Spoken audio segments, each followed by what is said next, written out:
ओम नमो भगवते वासुदेवाय। ओम नमो भगवते वासुदेवाय। ओम अज्ञानतिम्रान्धस्य ज्ञानाञ्जनशलाकया चक्षुरुन्मिलितं येन तस्मै श्रीगुरुवे नमः। गुरुवे गौरचन्द्राय राधिकाय तदालये कृष्णाय कृष्णभक्ताय तद्भक्ताय नमो नमः। हे कृष्णा करुणा सिंधु दीनबंधु जगत्पते गोपीश गोपीकान्ता राधाकान्त नमोऽस्तुते। तप्त कांचनं गौरांगे राधे वृंदावनेश्वरी वृषभानुसुते देवी प्रणमामि हरिप्रिया। वाञ्छाकल्पतरुभ्यश्च च कृपा सिन्धुभ्यैव च पतितानां पावनेभ्यो वैष्णवेभ्यो नमो नमः। जय जय श्री चैतन्य जय नित्यानंद जय जय श्री चैतन्य जय नित्यानंद जय अद्वैत चंद्र जय गौर भक्तवृंद जय अद्वैत चंद्र जय गौर भक्तवृंद। हरे कृष्णा कृष्ण कृष्ण हरे हरे हरे राम राम राम हरे हरे। हरे कृष्ण। आप सबों का बहुत बहुत स्वागत है प्रति दिवसीय इस चैतन्य चरितामृत की कथा में, क्योंकि बहुत ही शीघ्र महाप्रभु का प्राकट्य होने वाला है। और जब भगवान आते हैं तो भक्तों का कर्तव्य है कि भगवान के आने से पहले भगवान के गुणगान, भगवान की लीलाएं, भगवान का रूप, भगवान का सौंदर्य, भगवान का कीर्तन, भगवान का यश, भगवान की कथाएं, सब का कीर्तन किया जाए। क्यों? क्योंकि भगवान प्रसन्न होते हैं और भक्तों का कार्य ही यही है कि भगवान को प्रसन्न करना।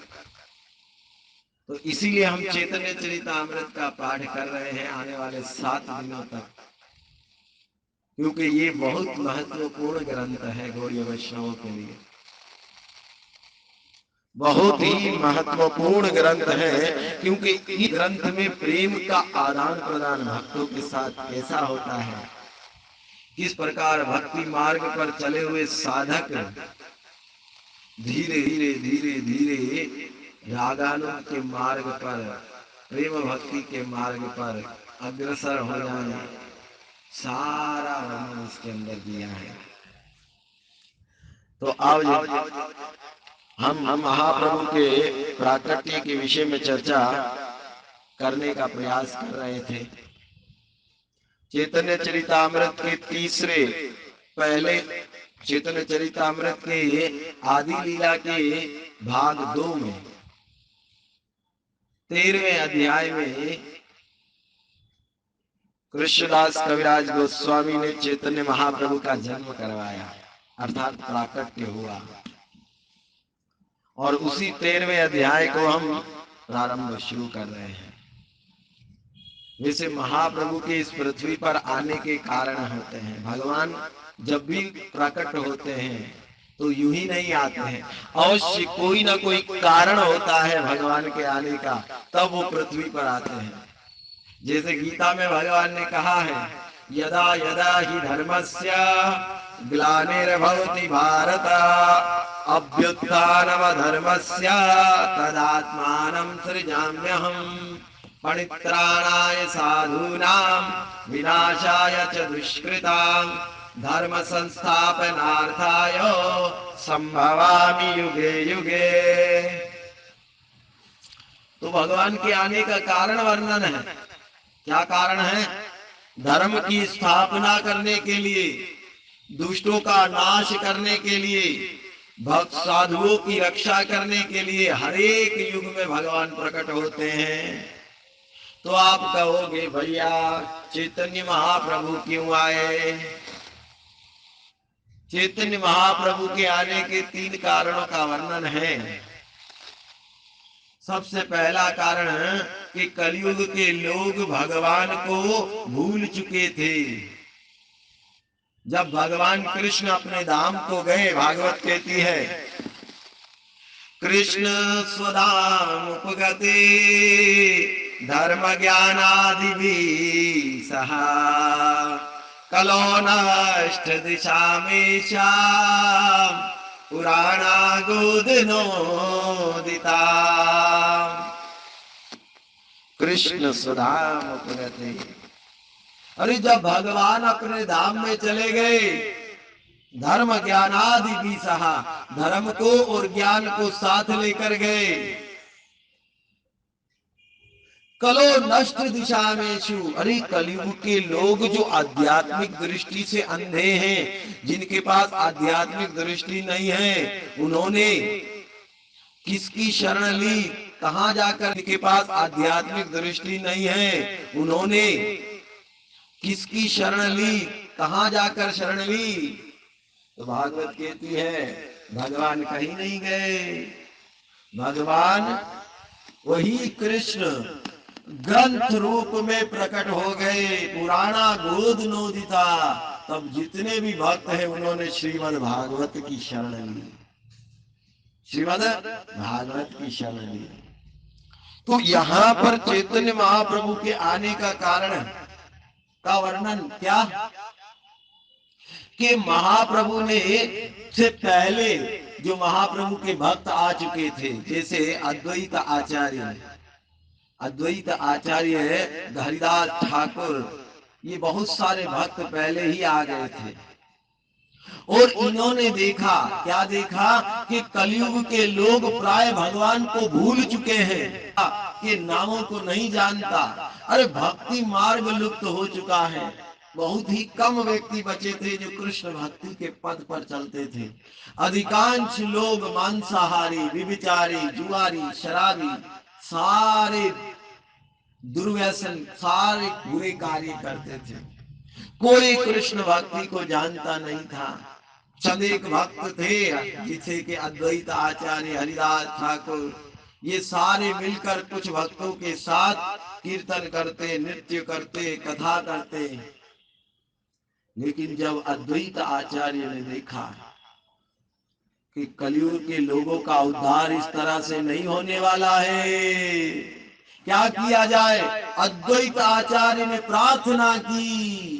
प्रार्थना में बड़ा बल होता है भैया।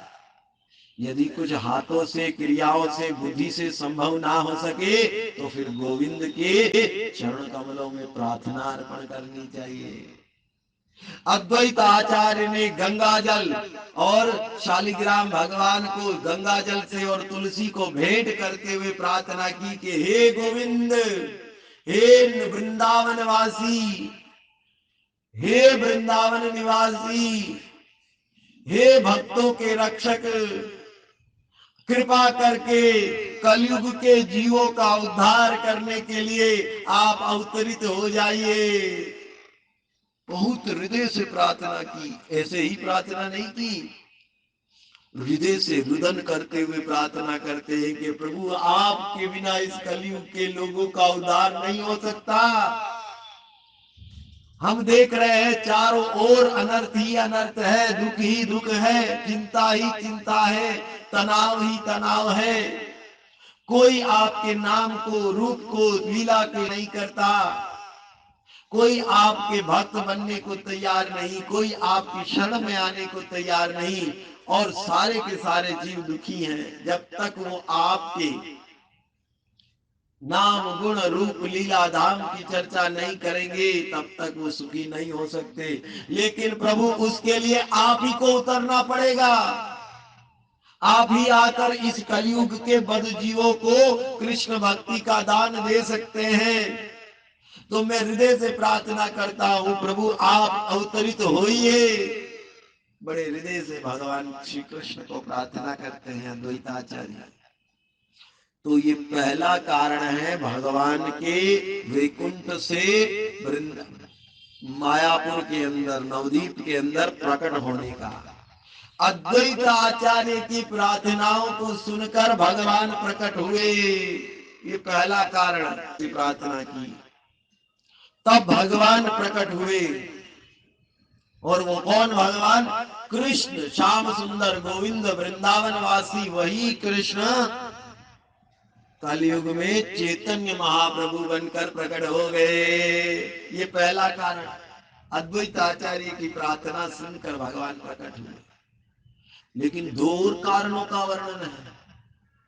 जब महाप्रभु आ रहे थे, कृष्ण जब महाप्रभु बनकर आ रहे थे, उस समय भगवान ने देखा अरे कलयुग के लोगों की आयु कम है, बुद्धि कम है, मंद भाग्य है। भागवत भी कहती है ना, प्रायेण अल्प आयुषा कलो अस्मिन् युगे जना मंद सुमंद मतियो मंद भाग्या उपद्रता। प्रायेण अल्प आयुषा कलो अस्मिन् युगे जना। अरे कलयुग में सारे लोगों की आयु कम है, बहुत ही नगण्य छोटी है आयु। और अल्प आयुषा कलो अस्मिन् युगे जना मंद सुमंद मतियो, मंद मति वाले हैं। मंद मतियो उपद्रता, मंद भाग्या, उनका भाग्य भी मंद है, बुद्धि मंद है, भाग्य मंद है। उपद्रता, सदैव उपद्रव करने में लगे रहते हैं, कोई कृष्ण की शरण में नहीं आता।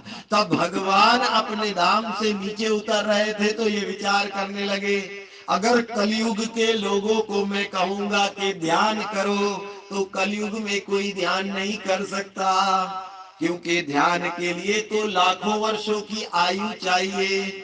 लेकिन कलयुग में आयु चाहिए, लेकिन कलयुग में मुश्किल से कोई 100 वर्ष ही जीता है। और वैसे भी कलयुग में ध्यान का मार्ग काम नहीं करेगा, ध्यान का मार्ग काम नहीं करेगा। तो आप कहोगे यज्ञ करवा लो, यज्ञ का मार्ग काम करेगा।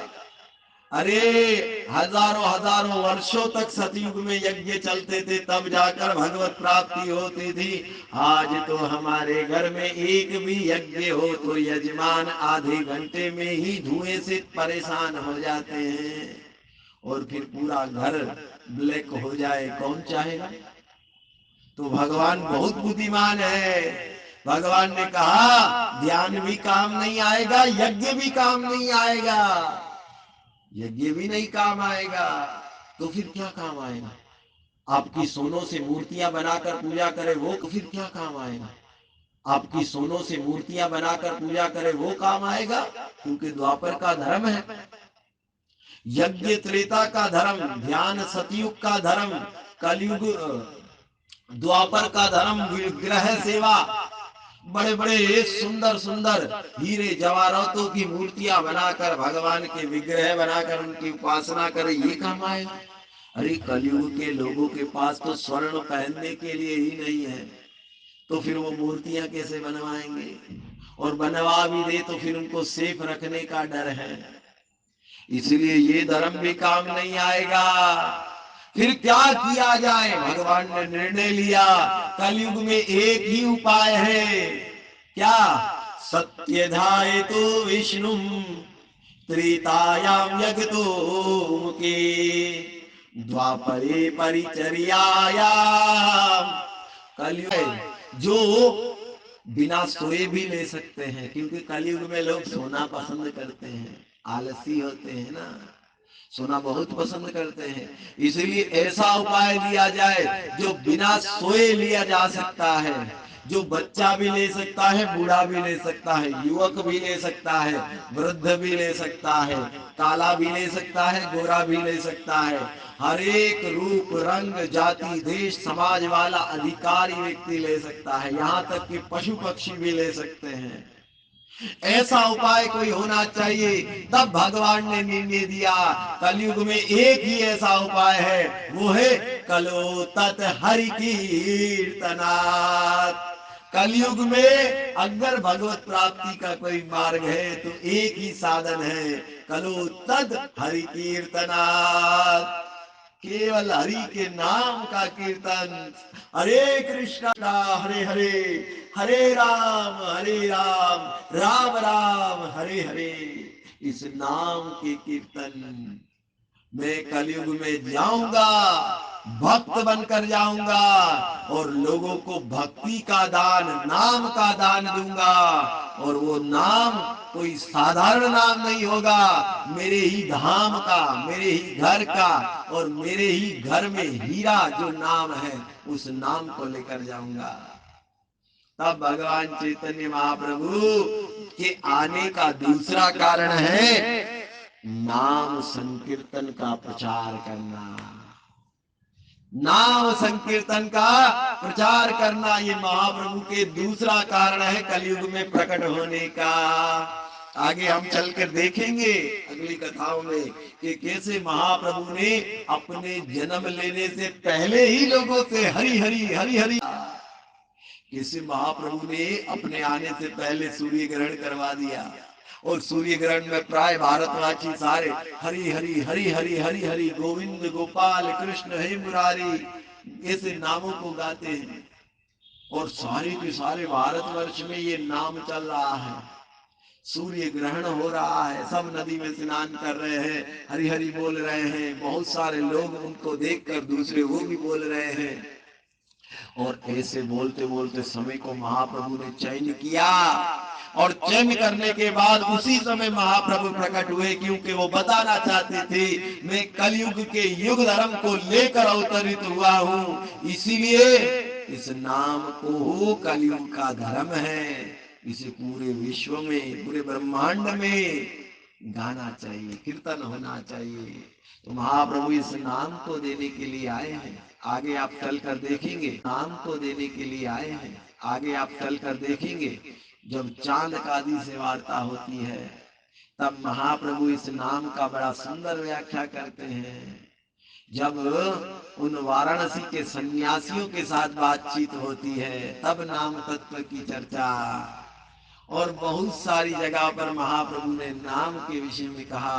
अरे इतना ही नहीं, पूरे नवद्वीप की सड़कों पर गलियों में महाप्रभु ने नाम की भिक्षा ली। हमारा आज्ञा होए नहीं, महाप्रभु कहते हैं द्वार द्वार जाए करी ए काम, बोलो कृष्ण भजो कृष्ण लो कृष्ण नाम। आप सब जगह जाकर हरि के नाम लेने की प्रार्थना करो सबसे, क्योंकि कलयुग का धर्म है और भगवान के आने का महत्वपूर्ण कारण भी यही है नाम संकीर्तना। नाम का कीर्तन, नाम का दान, नाम का कीर्तन, नाम का दान देने के लिए भगवान आए हैं, ये दूसरा कारण। अब तीसरे कारण की चर्चा करते हुए कृष्णदास कविराज गोस्वामी कहते हैं महाप्रभु के आने का तीसरा कारण, क्या कारण हो सकता है भगवान? कभी कभार आप भगवान की कथाएं सुनते हैं, सुनने में कितना आनंद आता है, विचार कीजिए। कभी रोंगटे खड़े हो जाते हैं, कभी आंखों से आंसू बहने लगते हैं, वाणी गदगद हो जाती है, अवरुद्ध हो जाती है और हृदय में इतना आनंद इतना आनंद इतना आनंद मिलता है जिसकी कोई गणना नहीं की जा सकती। तो आप लोगों को कथा सुनने से इतना आनंद इतना रस मिलता है, तो भगवान श्री कृष्ण भी तो अपनी कथा सुनने से रसा आनंदित होंगे।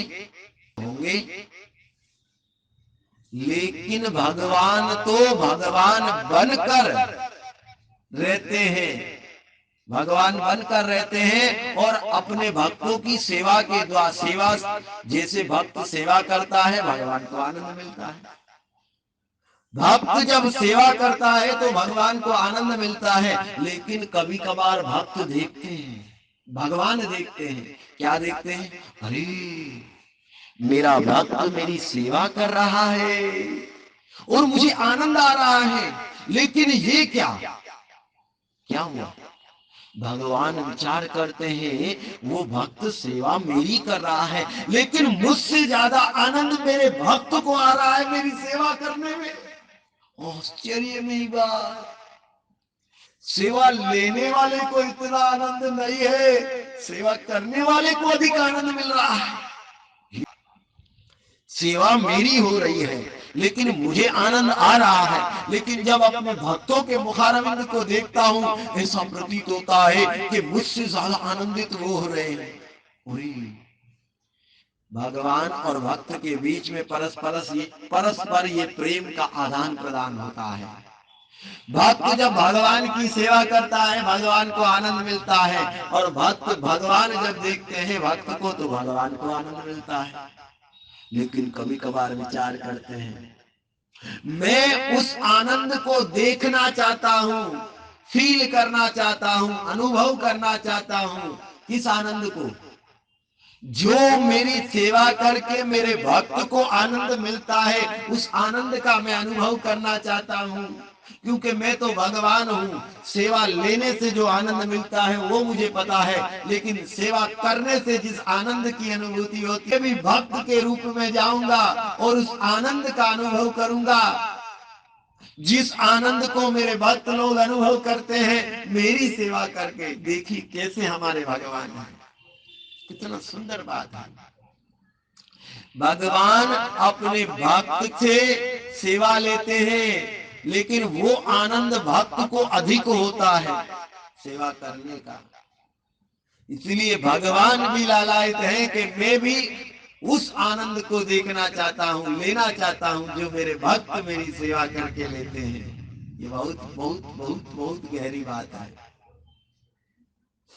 तो भगवान यहाँ आनंद लेना चाहते हैं, वो आनंद जो भक्त लेते हैं। तो भगवान ने विचार किया मुझे जाना पड़ेगा पृथ्वी पर। क्यों जाना पड़ेगा? क्योंकि मेरे भक्त मेरी सेवा करके जो आनंद का अनुभव करते हैं उसे जानना है। लेकिन अब क्या हुआ? लेकिन मैं देखना चाहता हूं मेरे सबसे श्रेष्ठ भक्त कौन है। अरे बाबा, ये बात भी ठीक है। यदि छोटे मोटे भक्त का भाव लिया आनंद नहीं है, लेकिन जो मेरे सबसे महान भक्त हैं उनके भाव को मुझे लेना पड़ेगा। तो विचार कीजिए भगवान के सबसे महान भक्त कौन है। भगवान श्री कृष्ण के सबसे महान भक्त द्वारका में सुदामा जी हैं। हाँ बिल्कुल शुद्ध भक्त है। लेकिन और अर्जुन है, हाँ बिल्कुल है। पांडवगण है, बिल्कुल है। और भगवान की रानियां हैं, हाँ बिल्कुल रानियां हैं। उद्धव जी है, ये सब शुद्ध भक्त हैं। लेकिन उससे भी बढ़कर भगवान के शुद्ध भक्त भगवान के परम वृंदावन में है। द्वारका में भी है, लेकिन वृंदावन में विशेष अनुराग है।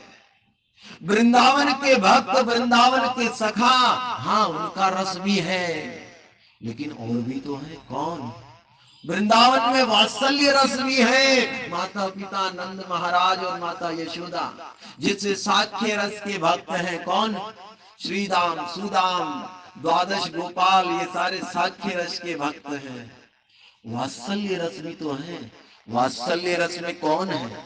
माता यशोदा और नंद महाराज, उनका प्रेम भी गाढ़ प्रेम है। और आगे चलिए कौन है? अरे वृंदावन की गोपियां माधुर्य रस में भगवान को प्रेम करती हैं, सेवा करती हैं। हाँ माधुर्य रस के भक्त भी तो है ना। लेकिन माधुर्य रस की पराकाष्ठा सर्व परे कौन है? तो एक, लेकिन माधुर्य रस की पराकाष्ठा सर्व परे कौन है? तो एक ही है माधुर्य रस की पराकाष्ठा सर्व परे, जो अभिन्न काम भगवान से अभिन्न नहीं है। कौन है? हमारी अंतरंगा शक्ति, हलादनी शक्ति, श्रीमती राधा रानी, जो ये भगवान की परम परम परम परम भक्त है। तब कृष्ण ने निर्णय किया, हाँ, श्रीमती राधा रानी के भाव को लेना पड़ेगा, क्योंकि वो मेरी परम भक्त है, बल्कि मेरा ही स्वरूप है। राधा और कृष्ण में भेद नाही, भेद करे ताही मूर्ख जाई। वो मूर्ख है जो राधा कृष्ण में भेद करता है। तो श्रीमती राधा रानी के भाव को अंगीकार कर लिया, राधा रानी के भाव को ले लिया। लेकिन भाव लिया तो अकेले भाव नहीं, रंग को भी हरण कर लिया, चोरी कर ली। क्योंकि गोविंद चोरी करने में बहुत एक्सपर्ट है। वृंदावन में आए तो माखन चुराया, दही चुराई, छाछ चुराई, सब चुराए, चोरी करने में एक्सपर्ट है। इसलिए भगवान ने जब कृष्ण पृथ्वी पर अवतरित हो रहे थे तो श्रीमती राधा रानी के भाव को चुराया, क्योंकि वो देखना चाहते थे कि मेरे सेवा करके मेरे भक्त के अंदर कैसे आनंद की अनुभूति होती है। इसीलिए भाव का हरण कर लिया, राधा रानी के भाव को चुरा लिया। और जब भाव चुराया तो अकेले भाव को नहीं चुराया, उनके रंग को भी चुरा लिया। क्योंकि भगवान श्री कृष्ण काले होते हैं, सांवले रंग के होते हैं, लेकिन गौरांग महाप्रभु कैसे हैं? तप्त कांचन वर्ण हेमांगो वरांगस्दक्ष चंद्र नांग भी स्वर्ण वर्ण हेमांगो। अरे स्वर्ण के तप्त पिघले हुए सोने के जैसा रंग है महाप्रभु का, वो महाप्रभु का नहीं था। वो तो श्रीमती राधा रानी के रंग को चोरी कर लिया, उनके हृदय के भाव को चुरा लिया।